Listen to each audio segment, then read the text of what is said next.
YouTube, my cat has decided to join me, so if you see tails and faces and me being distracted, that would explain it.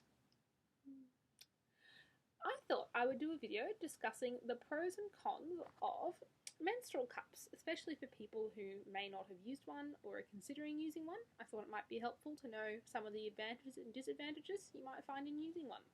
So, the pros. This is, compared to tampons and pads, really good for the environment.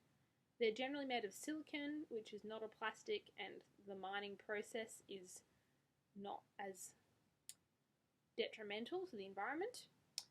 And of course, given it's reusable, it means you only need one, and as long as you look after it, it should last for at least a few years. So much better for the environment, not filling landfill. And additionally, the menstrual cup has not been associated with risk of toxic shock syndrome, which is a risk associated with using tampons.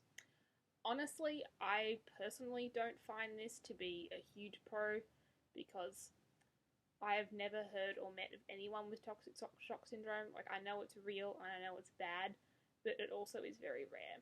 So while it's certainly a pro, I would not choose to use a menstrual cup purely for health reasons, because I think that can just... Oh, look at this tail. I think that doing something based on fear is not good. It's just not a good way to start. And you might find after using a menstrual cup that tampons do suit you better, and that's okay, as long as you're informed and educated about the risks and benefits of using different products.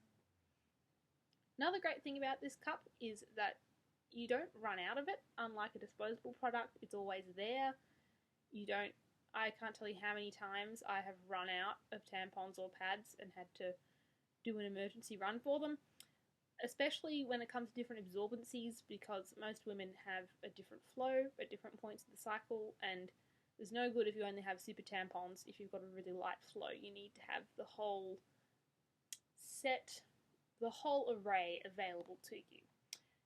Unlike this thing, which you only need one of them, it's good for all stages of your cycle. Given it is not an absorbent thing, it's not going to be a problem. If you've got a light flow or a heavy flow, it can probably cope.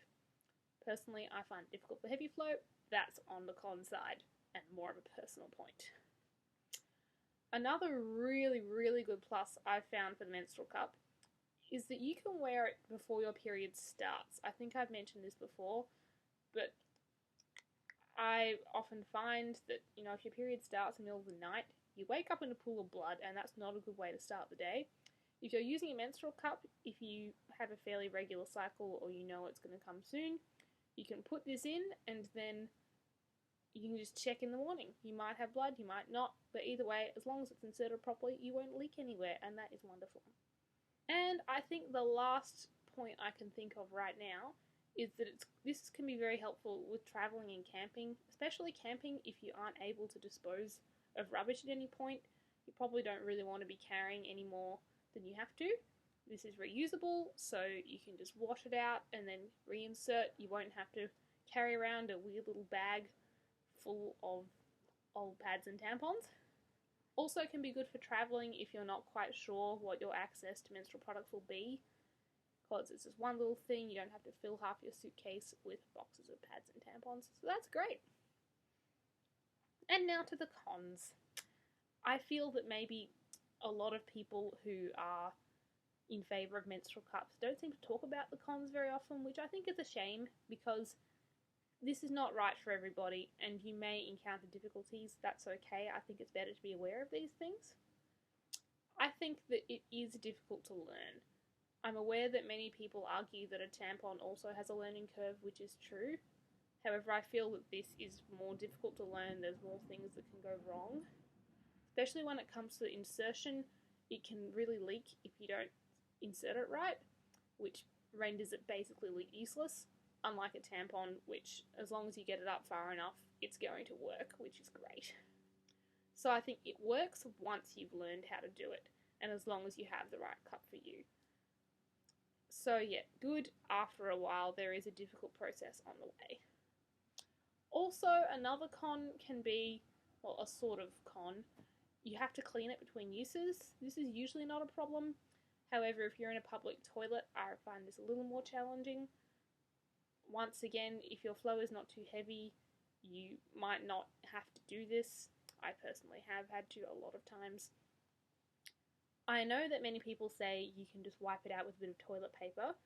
Maybe that will work with some cups. I find that with this one, it will gather little bits of residue from the paper, and I don't feel comfortable just doing that. I want to wash it out properly. So you can bring a bottle of water, like a drinking bottle, into the toilet and wash it out like that. But yes, it's certainly something you have to consider, that you may have to clean it out in a public toilet, and that can be a bit more difficult. Another disadvantage, I think, with the menstrual cup is it has a very high initial cost, which can put a lot of people off trying it. If you've only used pads and you want to try tampons, it will maybe cost you, I don't know how much exactly, depends where you live, but generally they cost a similar amount to a pad, so it won't be difficult to try it out, and if it doesn't work, it doesn't matter as much.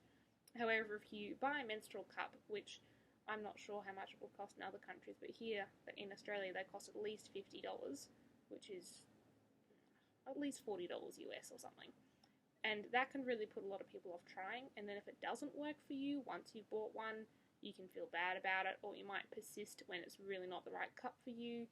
You aren't able to experiment and buy certain models with tampons or pads. If your brand doesn't work for you, it's no big deal. You can just buy another packet.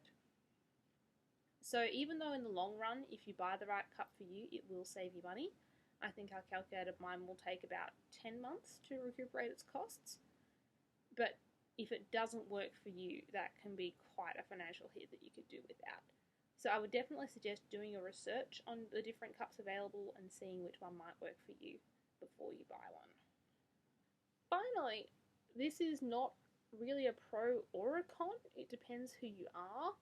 I find that compared to a tampon, or especially a pad, but tampons more specifically I'm referring to here, you do have to sort of get more familiar with your flow and your anatomy when you're using a cup. With a tampon, especially applicator tampons, I've never used one. I've actually never seen one. I've just used this little sword that looks like a bullet.